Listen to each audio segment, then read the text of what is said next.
Hi, everyone. Welcome to our session today from our masterclass series. Today, together with parcelLab and Catherine. Welcome, Catherine. Nice to have you here. Thanks for having me. And the topic today, super relevant for the peak season. So basically how to reduce the WISMO by 25% and increase retention by 75%. So I guess, we all know the topic of where is my order, customer experience, and how to bring customers back after they have purchased. So Catherine will be sharing some really cool insights today. And yeah, we want to keep this session as interactive as possible. So of course, we have some content prepared, but feel free to share questions throughout the session already. We're going to come back to them at the end of the session. We also have some kind of frequently asked questions prepared that we'll be discussing after the content is shared. But yeah, feel free to jump in and to ask whatever you're interested in. I think there's a lot of really cool learnings that you can still implement before peak season from this session, hopefully. I would just kind of jump into the topic right away, right? So peak season tips and real life learnings, how to reduce basically where is my order by 25% and increase retention. We are focusing a lot on the real life learnings, so hopefully we can share some really good insights there with you. Just a quick introduction, I'm Petra, I'm CCO at BYRD. BYRD is an e-commerce fulfillment network that enables online shops to basically choose their fulfillment location from our selection of about 20 warehouses across Europe and to basically outsource and automate the fulfillment. I'm handing over to Catherine. Do you want to do a quick introduction of yourself? Yeah, awesome. So I'm Catherine and I'm head of marketing communications for the EMEA region at parcelLab. Been with the business for almost 3 years now, and seen has grown from, I think, around 30 people to I think we're now at 180. So it's a super exciting time for the business and the space that we all operate in. Who parcelLab is, I'll go into it really quickly a little bit more when I start my slides, but we're an operations experience platform that helps brands unlock the potential of their post-sales experience, really revolutionizing how people interact with your brand during post-sales. Great, thank you so much. I think you summed it up really well. The operations experience. I think you also have some really cool customer references, as I saw. So maybe we can kind of dive into some examples of how these brands were able to improve their post-purchase experience with you guys. And then maybe one more sentence about BYRD. So basically, I already shared it, right? We're an e-commerce fulfillment network. And we basically operate right now in 5 countries in Europe. So UK, France, Germany, Austria, and the Netherlands. And if you want some more information, feel free to check out our website. And with this being said, I would hand over to you, Catherine, for some really cool insights. And then we can come back to the questions after your presentation. Awesome, cool.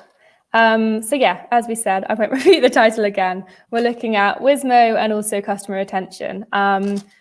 Just before we start, I just wanted everyone just to take a think back to the last thing that you bought online. Can you remember the experience?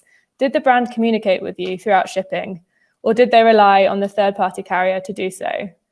The latter is probably most likely, and this is the problem that we solve with our operations experience management platform. What we do is that we bring people and brands closer together by closing that experience gap post-sales and beyond. We help brands transform operational complexity into opportunities to outperform their competitors.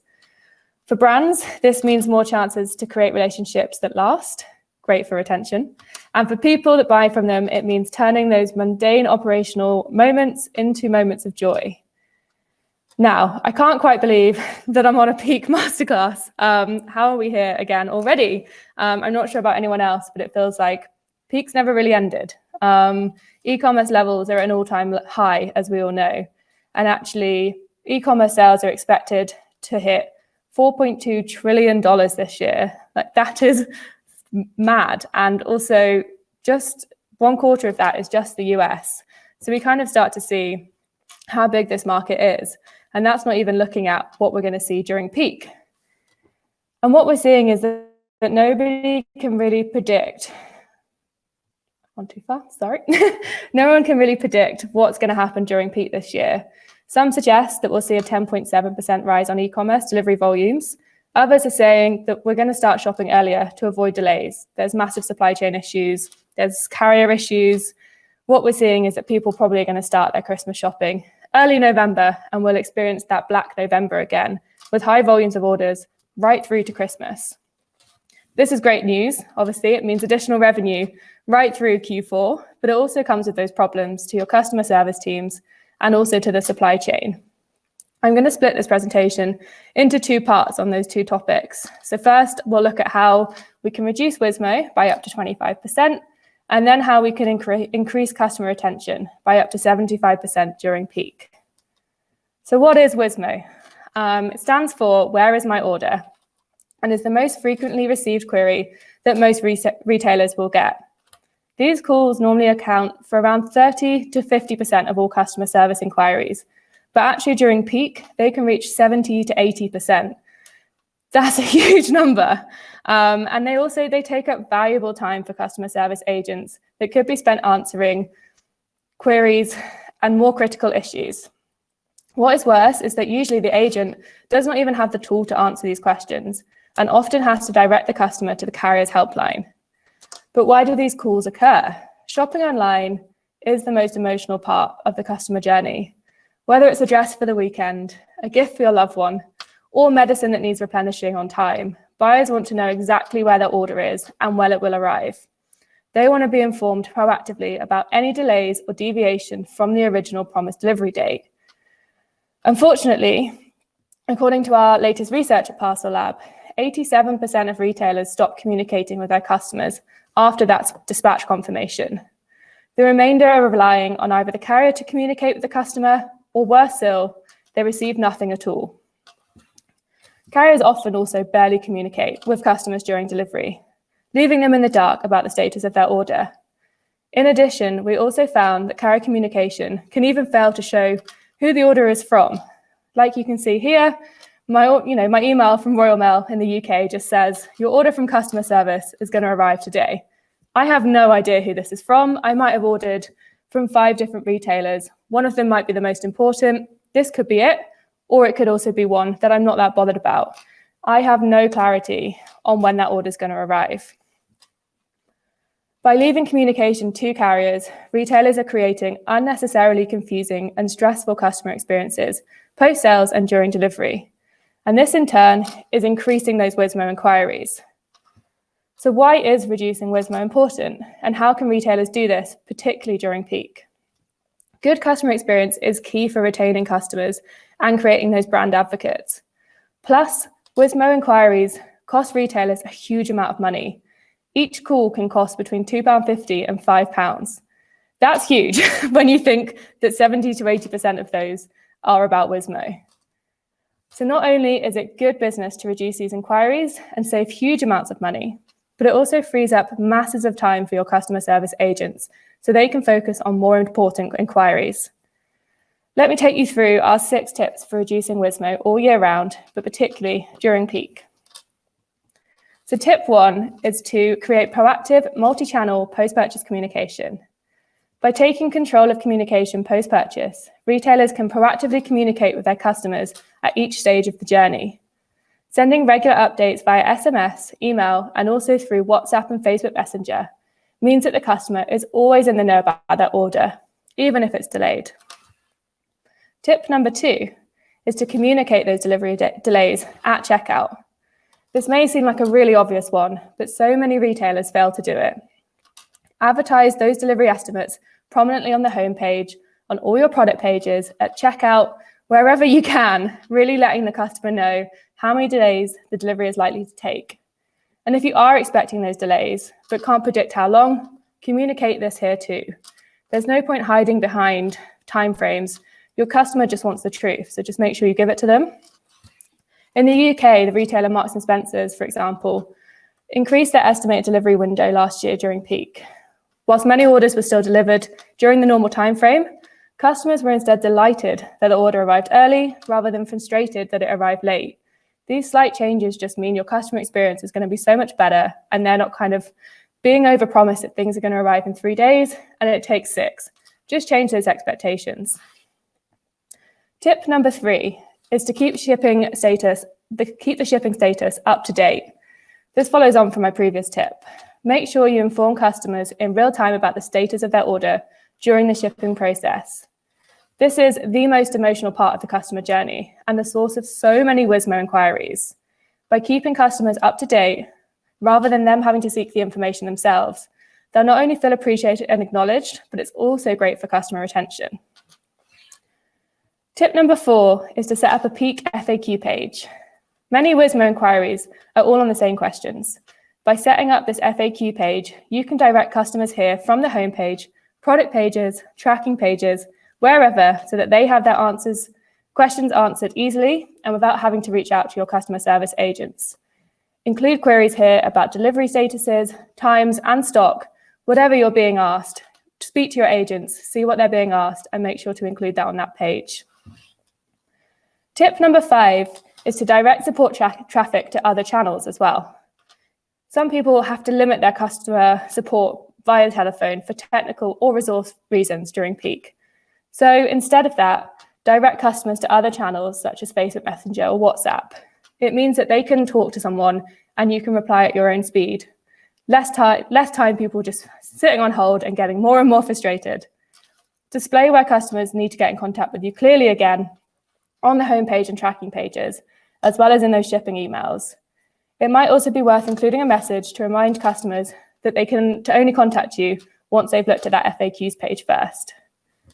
The final tip for reducing WISMO is to measure satisfaction using NPS. Measuring customer satisfaction using Net Promoter Scores or other review platforms is a great way to quickly recognize if something is wrong with your services. This review option can be implemented again into shipping emails and tracking pages and should also be monitored regularly to look for common themes. Reducing WISMO will also greatly influence your customer retention during peak. In fact, 35% of customers will not order from a brand again if they have a negative delivery experience. We've got a poll here as well. We'd love to hear if you would buy from a retailer again if you had that bad experience.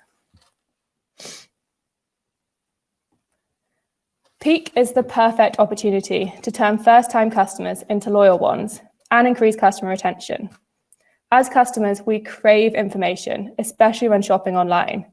So it's paramount that brands are keeping their customers up to date during delivery. Added to this, the extra uncertainty, as I said, around supply chains and delivery dates during peak, communication has never been more important. Last year, 2.14 billion people bought something online. That is 2.14 billion opportunities for people to fall in love with your brand and start buying from you regularly and really become a retained customer. Yet, as I mentioned before, 87% of retailers are not engaging with their customers during the most emotional and important part of the shopping journey. Here at parcelLab, as I said, we're passionate about helping brands increase their customer retention. Let's take Lidl, for example, who we work with in Germany. Through our solution, they saw 85% of their traffic return to their website during shipping. And this actually resulted in a 12% increase in their average basket size. That's huge. We don't see these kind of increases through other methods. People remember experiences, and we crave good ones. When we experience these, we'll keep going back to a brand time and time again because we trust them. Think how many new customers enter your online shop during peak. Imagine if all of them are converted into repeat customers. That's a huge amount of additional revenue at a minimal cost to the business. I'm going to go through 6 more tips, this time on customer retention. Tip number 1 is to ensure your tracking pages are working immediately or that you have some sort of holding page. When a customer is waiting for delivery, they are at their most anxious. We've all felt it. When's it going to arrive, as I said before? Especially during peak, they might be buying it for Christmas. Imagine, it's 3 days before Christmas and it hasn't arrived. They're going to be feeling super stressed. And then they're met with a tracking page that has an error message or incorrect information. This is only going to heighten their anxiety and could also lead to unnecessary calls to your customer service teams. WISMO again. Tracking holding pages are a really easy way to overcome this time lag between dispatch and the carrier updating their page. Simply let your customer know that the tracking will be available in 24 hours, for example, and maybe here's some other products that they can peruse in the meantime, or some helpful content. Tip number 2 is to direct customers to a branded order status page for tracking updates. With so many people ordering online, customers are inundated with tracking links. And as I showed you before, often they might not even know where they're from. They might have received 5 tracking links from DPD, and they've got to trawl through and figure out which parcel's arriving when. How easy is it actually for them to know which one is for which order? Not very. But by sending them to a branded order status page, the customer not only knows exactly when the order is arriving, but also they're engaging with your brand when it counts most. Win-win, right? In fact, branded experiences have been directly shown to help increase this loyalty. We got to do them, basically. Tip 3, which builds on this, is to send proactive, up-to-date branded communication. There's nothing worse than when you order online, you're patiently waiting for updates on delivery, and then you receive nothing. Taking control of post-purchase communication is a no-brainer for brands who actually care about their customers. Not only does it mean that brands can ensure the customer is getting up-to-date, timely notifications, but they can also include important information, such as how to recycle the packaging, for example. All this helps your customer feel appreciated and unique when shopping for you. It's all going to go towards that customer retention and loyalty. Tip number 4 is to review which channels your communication is sent via, and also when. Did you know that delivery communications receive open rates upwards of 80%? We compare this to marketing emails, which receive 20 to 25%, and that's a hugely engaged audience we're receiving. But recent research show that customers would like to receive important information via SMS, such as their time slot for delivery on the morning of it. Conduct a review of which messages you're sending when, and considering how and when your customer would like to receive these, and make sure you're delivering on that. Tip number 5 is to include cross and upselling opportunities in your communication. This is another advantage of taking control of your post-purchase experience, is that it gives brands the opportunity to promote additional products. Let's take, for example, that I've bought a mascara online. The delivery communication and the order status page could also promote some eyeshadow to complement this. Or I've bought a wardrobe. Why not include some coat hangers as a handy link, because I'm probably going to need them. In particular, including these in your delivery success notification is a great time to promote those additional purchases. You can even go one step further and include a free delivery code to go with them.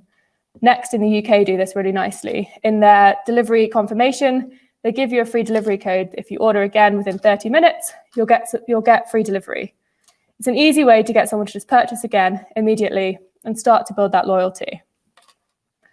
Tip number 6, and the final one for our customer retention, is to include social links, product recommendations, and helpful content on your order status page and also in your communication. Promoting social sharing is a great way to build community with customers. Let's take Made, for example, the furniture company. On each of their product pages, they include user-generated content at the bottom of the page, which shows the product in real-life settings.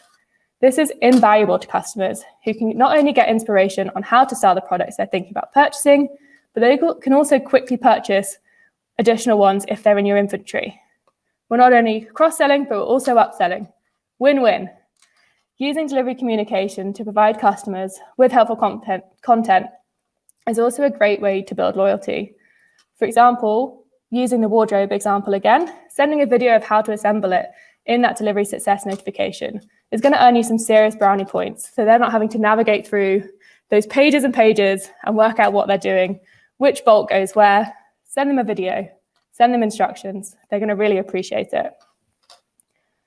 So how can parcelLab help you retain customers, not just during peak, but also all year round?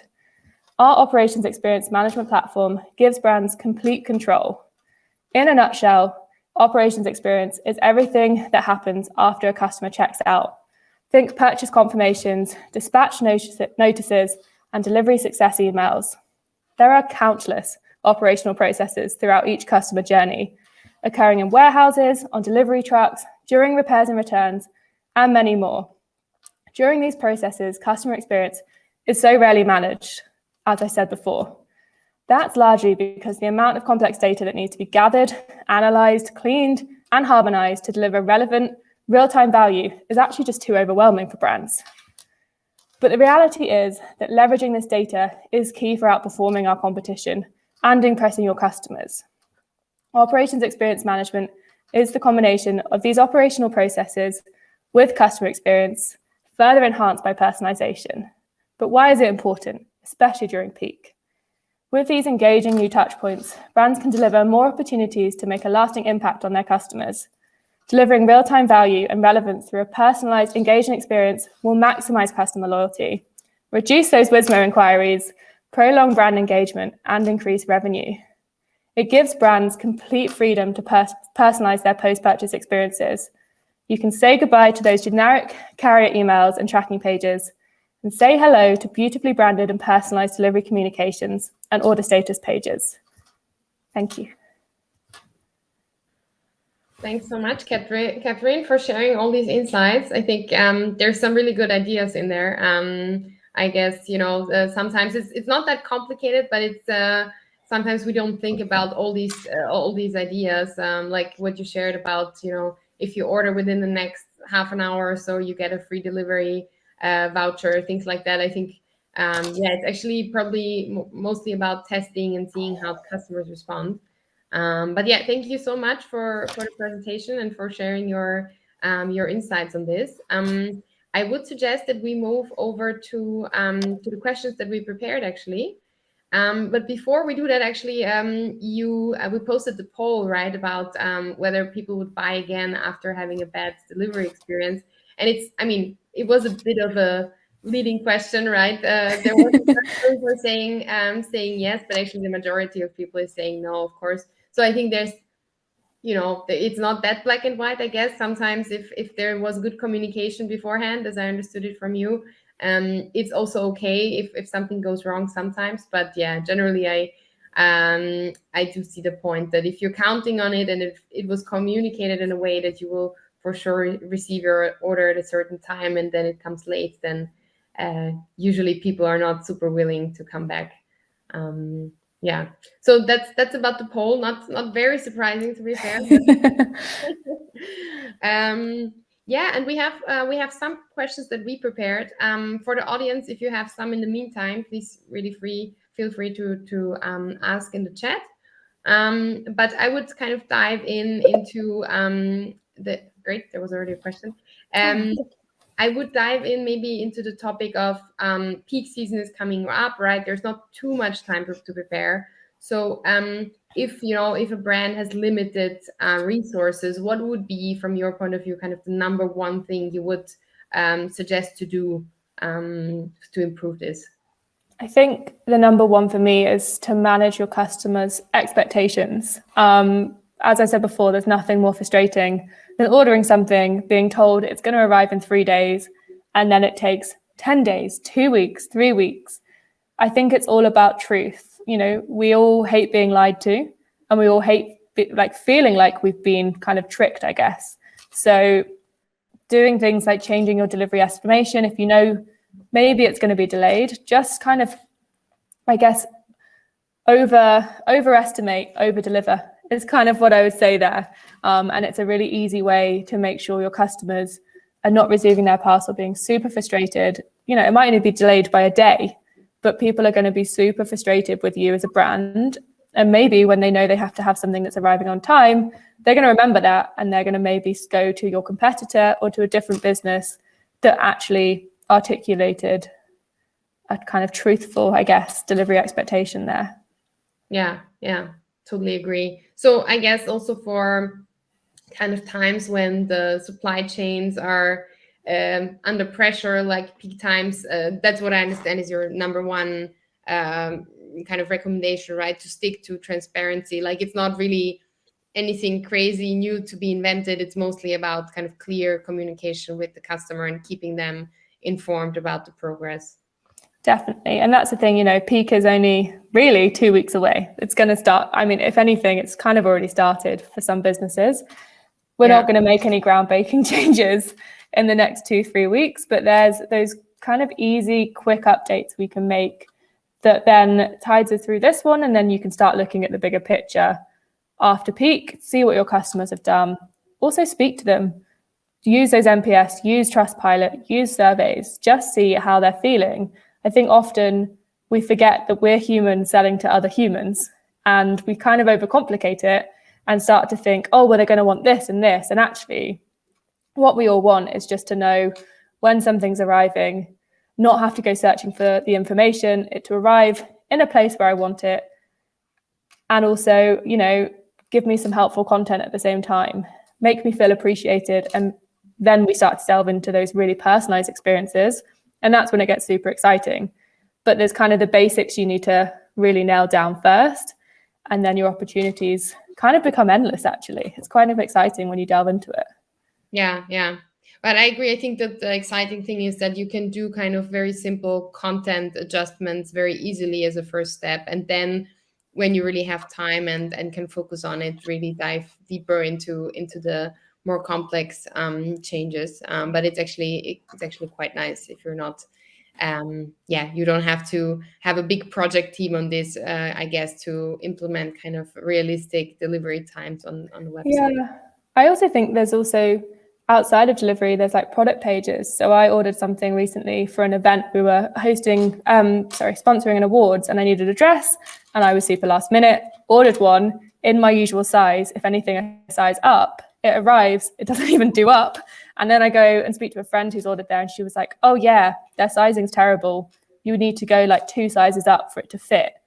And it was one of those, I actually fed back to them and was like, articulate this, because this is super frustrating. If they're the kind of dresses you only order for an event, so you're going to need it, and you're going to need it on time. And actually then what happened is I had to try and order it again. It then didn't arrive, and I had to go running to Selfridges to find a dress 2 hours before. And none of this was articulated. And now what was a great love for a brand, I'm now feeling like probably won't shop with them online again, because it was super frustrating. Yeah. But I had the same experience in the past, actually, where kind of the sizing online doesn't really even match what they have offline in stores. And I totally agree. It's kind of something you would think is not that complex to implement. But yeah. And what I thought was interesting, I think one of your tips was also the NPS, and you mentioned it now again.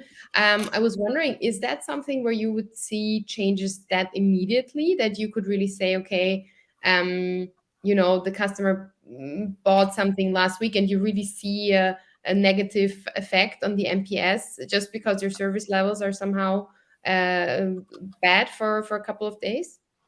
This is the thing. I think we're all, for want of a better word, a little bit fickle, I guess. Like, we're becoming very experience loyal as a human race, rather than brand loyal even. And actually what people are wanting and going back to is good experiences. And as we said before, those brands that they love and will always have shopped with, a couple of bad experiences, it's going to start to damage that relationship. And what actually we're seeing is, especially as we shop more online, is people just want an easy, quick experience. So I do think it's one of those, your NPS and your customer satisfaction can be damaged very easily. And it's about how you deal with that. And actually what you could do is that you have triggers in your kind of back end and your customer management systems that say, this order is being delayed. Let's just send, we're so sorry, here's a discount code for next time. Or, there's so many different ways. Here's a free gift or a code to get something cheap on your website even. It just makes people feel appreciated and takes that frustration away a little bit. And people just want to feel like they're being heard and they're being appreciated. It's not rocket science, these things. It's just actually many brands are so in the detail that we sometimes forget about what would we want as a customer. We all shop, whether you work for a retailer or not, we all shop, and we all know the frustrations, and we know what would help us in that moment. So it's about taking those things and kind of implementing them in an easy way at scale. Cool, but so that's something you can basically do in an automated way with your system, to say every order that has been delayed for more than a day or something like that gets a message. Yeah, Okay. so then it would just trigger an automatic email saying, we're so sorry, but we'll get an update as soon as possible. Yeah, here's 10% off your next order, just to make it feel a little bit better. Yeah. Yeah, cool. No, that's a really good good process. I think in many cases it I guess helps a lot. And would you say there's I mean you've mentioned a couple of examples of really cool kind of post purchase experiences. I don't know if you have some more. I think these are always kind of the most useful things, you know, like real life examples. And would you say, so number one, maybe you have some more examples, and number two, would you say there's something like over communication with the customers? Because I feel like, you know, there's always more you could share. So have you had a case where you say, okay, this is now too much and the customer does not want all this information on all the different channels? Or is it the more the better kind of?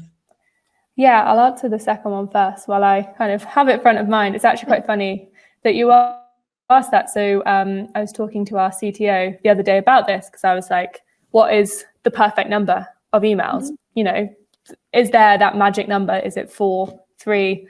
And he basically said in his 6 years of parcelLab, he's never had a single customer say, stop sending me emails, stop sending me information. Obviously, if you're sending 20 during a 3-day delivery, it's going to be too much. But really, actually, it's about thinking about what you're sending.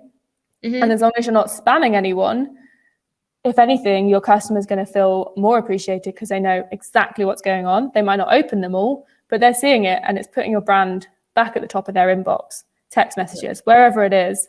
And actually, there's an element, in my opinion, we kind of can't over communicate unless we spam. Obviously, there's the side. But it's very hard to send too much information to people, I would say. And as you say, on the kind of real life examples, we work with Farfetch, who's a very interesting one. You know, they're a marketplace. Often you can order 3 things and they're going to be shipped from 3 different boutiques. It's a very different solution. And actually what we have seen and what they kind of came to us to help them deal with is those split orders, and how you can make that into one customer journey where they just very easily know this parcel's arriving then, this one's then, but it's all in one page, and they're not having to navigate and figure out, well, that one came, which tracking page is that one? Oh, then I've got to go find. It's all in one place. It's all super simple for them. And I think that's what we're all craving, isn't it? We want simplicity. Just give me one place that I can go find it, and I'm going to be happy. That's super neat. Because I've had the case where then it even comes with different providers, and you're just really lost. Like, you really don't know what's coming when. And then ideally, one of them does not have the sender name in the email, basically of the shop. And then, I can imagine that must be really, really confusing, and really cool if you manage to do it all on one page. Yeah, exactly. And this is the thing, as you say, combining those different carriers and actually having one central place. I mean, I had it the other day. I don't even know how it happened.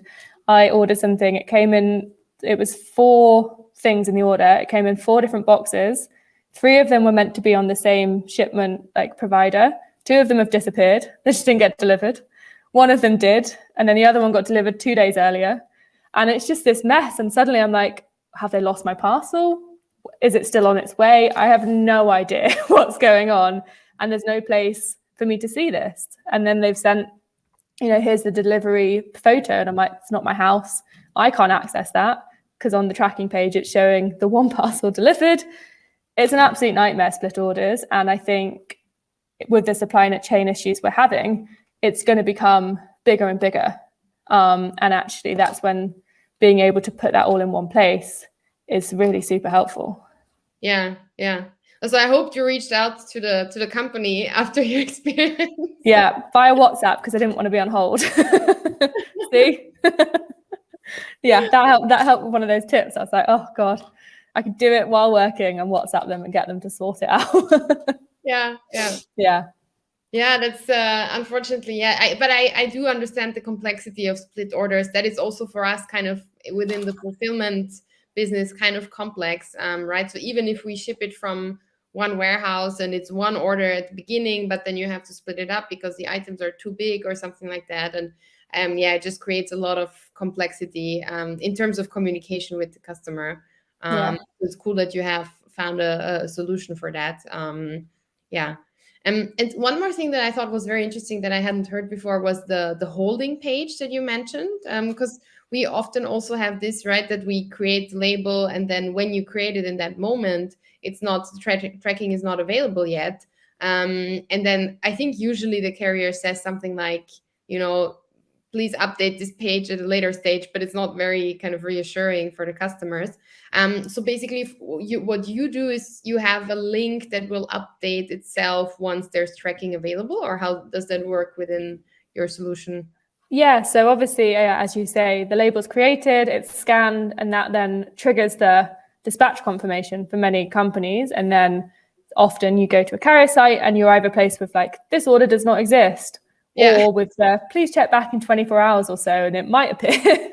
And there's this kind of like, what's going on? You're saying it's dispatched, it's not. So yeah, what we can do is we can create messaging on that. So because the order status page is done by order number rather than tracking, we can create a kind of holding message that then says, you can even make it a little bit cheeky or funny and kind of say, give us a moment, we've scanned it too quickly, it's waiting in the thing, what these supply chains are like, or something like that, and also then include some other stuff. So you can include some content, some useful videos, products.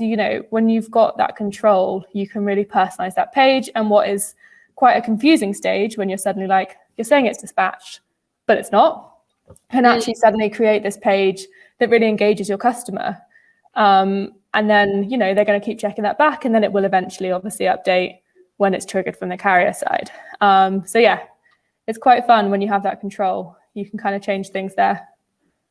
Yeah, no, that sounds really nice. So some really, really good suggestions. Thanks so much for sharing all this. Yeah. We do actually have one question. Maybe I'll move on to that now. So the question is basically, do these tips regarding WISMO have direct impact on the conversion rate, and can it be measurable? Super interesting question, actually. Yeah. Have you done any research on this, or do you have any data?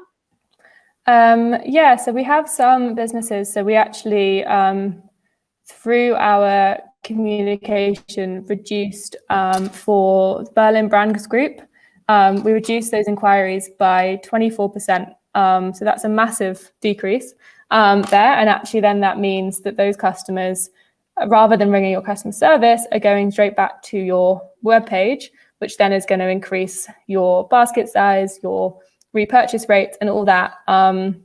It's one of those. It's can be a little bit hard to measure, but depending on the capabilities of the individual brand, there's some businesses we work with that have really great kind of BI tools in place that mean that they can directly track that customer has landed from that page, everything went well, they then reordered, and we've generated X amount of revenue from these things. So yeah, I guess it is measurable. If we both have the tools in place, it's kind of brand per brand, brand by brand case, I guess. But from a conversion rate side, yes, it will definitely improve your conversion rate because your customer is happier. They're not frustrated. They're not ringing and staying in that queue for ages. They're actually kind of going to the place you want them to go and being super engaged with your brand at the right time. Yeah, and I think, as you mentioned before, with all the transparency, I think I saw some research recently also on that customers also regularly look for these shipping times and so on. And if this information is not available anywhere, they will just not order. Because, of course, if you don't know what you're getting into, if you just have no information about how long it's going to take until the parcel arrives, especially during peak season, you might not risk it. So I guess you could say, on the one hand, if the delivery times are too high, they might be a bit more reluctant to order. But I think that probably what kind of has a more positive influence is that they have the transparency and that they know exactly what they're getting into. Yeah. And what we actually saw was quite interesting. We saw, at least in the UK, with some businesses during peak, is they actually offered a discount if you chose that delayed delivery option. So they still had the quicker one, but what they said was, if you choose the one that's 10 days, we'll give you 15% off your order, like additionally. And I thought that was like quite a cool way to do it. And actually, so I did it with my protein, and it actually still arrived within 4 days. So it's one of those, and actually it's saying, we're really sorry, things are taking longer. Again, here's a thing that's going to, like, here's something from us to you to say sorry. We all love discounts, let's be honest. Hate paying things full price. We all do. So where we can kind of create that kind of instant happiness. And, you know, I've remembered this a year on that they did that. It stays in customers' minds. That's a really nice example, actually. I mean, just psychologically. And as you say, if then even it arrives, you know, not that much later, because I guess it just gets a little bit deprioritized, but it doesn't mean it takes 2 weeks longer. That's a really, really cool example. So, I mean, I think, you know, we still have a little bit of time. In case you have some other examples like this, I think that's always, you know, just some ideas, some inspirations for our listeners. I don't know if you have some ad hoc examples, but this is really cool to hear. Yeah, what we actually had, so we work with a business called Moo, who do kind of business printing. And they have a massive presence globally, but in particular in the US. What they found during kind of lockdown, and obviously things massively increased in terms of online orders, through our data, they actually found that they identified that their carrier was not performing as quickly as they used to.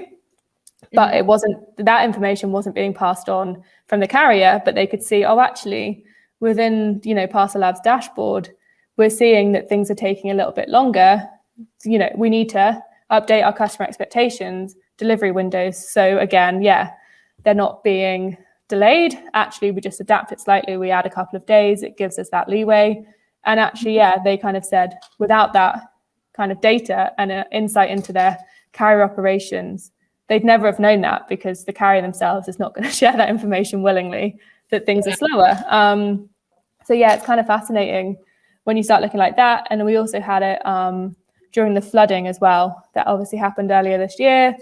Things naturally got super delayed. You can do that quick banner on your order status pages saying, we're so sorry, we're not sure how long it's going to be, but here's all the information you need. Here's a link to a live page with updates.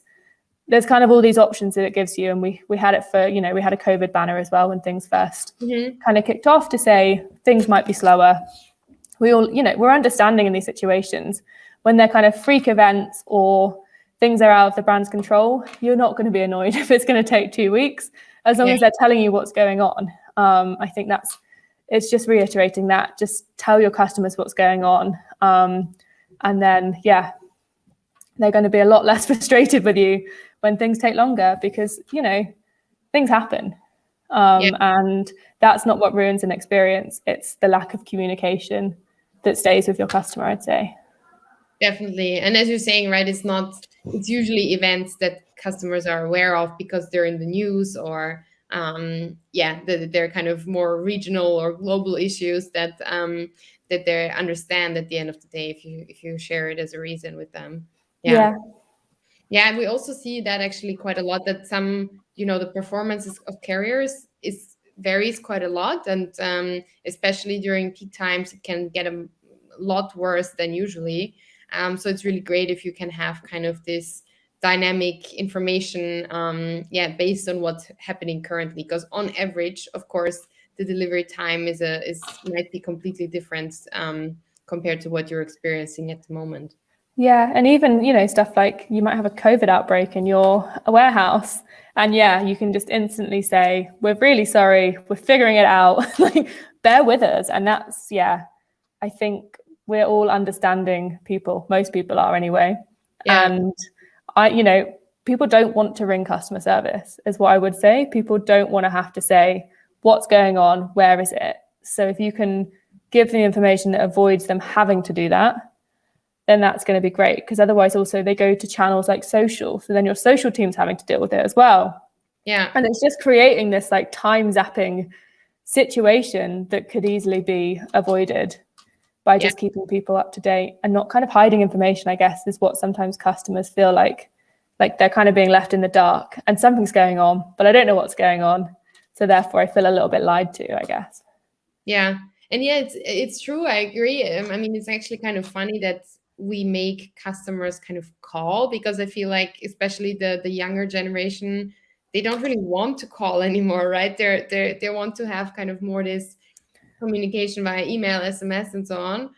So it's kind of funny that you make them do it because you don't have any other way of sharing information. Or funny, I mean, not ideal, I would say. Yeah. But I never looked at it this way. Yeah, it's actually interesting. Yeah, and then actually what you get is people tweeting, and then your like public brand image is suddenly then really getting quite ruined very easily. And I mean, I'm the same. I put offering in customer service a lot, and it takes me days sometimes unless it's something super important. So I'm then, when I eventually ring, probably more frustrated because I've then been like, okay, I actually need to do this. Yeah. And people are busy. People, it's finding the time, and it's not a quick call. You've got to wait in a queue. You've got to be on hold, and then you're going to get through to someone. Then they're going to have to go chase the carrier. So actually, and what often you find is that your customers don't know who to contact during that stage and during delivery. Do they contact the carrier or do they contact the retailer? And this becomes a huge problem, that then they end up probably ringing both. And then they're twice as frustrated. So actually, if you can combine that information, and we actually have a plugin to Zendesk. So if you ring the customer service, it will then pop up all the delivery information in that customer service agent's kind of portal, and they can see all the information. They can see it's delayed, all that sort of stuff. So they don't actually have to pass you over to the carrier. So it's kind of even that, the WISMO inquiry still happened, but it's resolved much quicker. Yeah. Because they're always going to happen. Yeah. And would you in this context actually recommend to keep the carrier tracking emails because it's adding value, or would you then just use the kind of parcelLab functionality and not send the carrier emails? So for our customers, we always say to switch those off, and we basically replace them. So anything you would have received from DPD, for example, the event gets triggered from us. So we have a direct API with DPD. The data gets transferred across, and then that is then triggering a branded email from the retailer. So the information's all still there. We can do SMS as well, but it just means they see, okay, I've got an email from X company with my tracking link. It's all in the same place, and it's much easier to track that way, at least. Yeah. And then you also kind of have all these possibilities of redirecting and so on. So you basically brand it, but the functionality is the same. Yeah, and this is the thing, some of our customers keep it super simple because they don't want to overcomplicate that stage of the journey, and then they use their delivery success, for example, to then push their content, push their social sharing. And it's about, I guess, also understanding your customer. Take a moment, look at your personas, look at who's buying from you, and then from that, start to think, what kind of thing are they going to want to be saying? What information do they want? A millennial female is going to want a very different journey to, an 80-something-year-old male, for example. So start to look at that and you can start segmenting even and triggering different events depending on which persona that person fits into, and really harnessing that data when you've got the control of it. Is that something that you're kind of moving towards with parcelLab, or do you do that in kind of collaboration with other tools, or how does this work, the segmenting? Yeah, so I guess from a marketing side, we can do it. Very few brands, I guess, have the scope and the want to do it necessarily. And it's about us educating people on the fact that it is possible. We spoke about one of our recent event, influencer campaigns. Imagine, someone buys through an Instagram ad a jumper. You actually have that data, you see the source of it, and what you could then do is trigger a campaign and the post-purchase comms based on that influencer campaign. And then it's super personalized, and actually, you could record content with that influencer that says, hope you love your jumper, here's what I paired it with, include that video. Actually, it's us working with the brands to give them the capabilities to do that, but kind of anything's possible when you have the data. It's just about how you interpret it. Cool. That sounds awesome. I mean, of course, you would need to have a lot of customers to actually yeah, for it to make sense. I guess if your target group is not that big, then it's probably not worth the effort. But I can imagine that large brands, they might actually really benefit from that. Yeah, and I guess also imagine, you spent millions on this massive influencer. Yeah. Maybe you're doing a brand partnership with Kim Kardashian. Yeah. Like, you're going to get you're going to get so many orders from that. It's kind of almost worth putting that time in to re-engage those people and make them, these are the things that customers remember, is the things that are slightly different. And we all love to try and be disruptive. So it's just kind of thinking, what else can we do? Let's stop just doing the norm. For so long, Amazon have kind of ruled the roost and said, this is how we do it. For us, it's kind of ripping up that playbook and being like, how can we go even further? Yeah. Let's look at a bigger picture here and really create those experiences. Yeah, that sounds super cool. I guess there's a lot of functionality still to come on that end. Yeah. Cool. Then I would suggest, since we don't have any other questions, I would suggest that we slowly kind of move towards the end. So we had, basically we asked the question that was there, and we have, I think, your contact data here in case anybody has questions. So yeah, I think I don't know. Are there any specific topics that you would kind of basically that you're focusing on, especially within marketing, or is it basically you would probably forward the emails to within your team, right? If there's yeah, I can forward to the relevant people, salespeople, marketing people, whoever. I always like to chat to people. So yeah, just shoot me an email or find me on LinkedIn. I'm also there. Great. Thank you so much, Catherine. Thank you. It's really great discussing this with you, and I always love kind of the real life examples. So that's really awesome. Really appreciate your time. And for everybody else, thank you so much also for joining. It was really great. This is kind of the final session of our masterclass series, so I hope you enjoyed it. And yeah, maybe see you next year for next year's masterclass session. Catherine, we would definitely love to have you again. Yeah, definitely. Yeah, so thank you so much, and have a good evening. Thanks, everyone. Bye-bye.